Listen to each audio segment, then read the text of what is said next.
સુરતના traffic point ઉપર અચાનક આકાશવાણી સાંભળી અને વાહન ચાલકો અચંબામાં પડી ગયા હતા।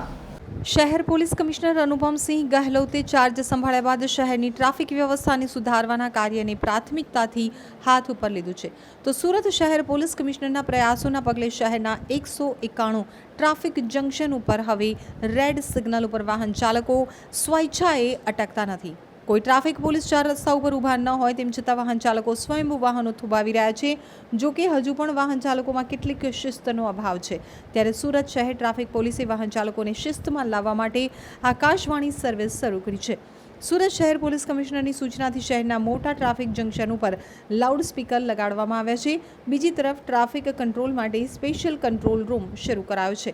તો કંટ્રોલ રૂમમાં સીસીટીવી ફૂટેજની મદદથી કર્મચારીઓ સતત ટ્રાફિક જંકશનોના ટ્રાફિક ઉપર નજર રાખે છે।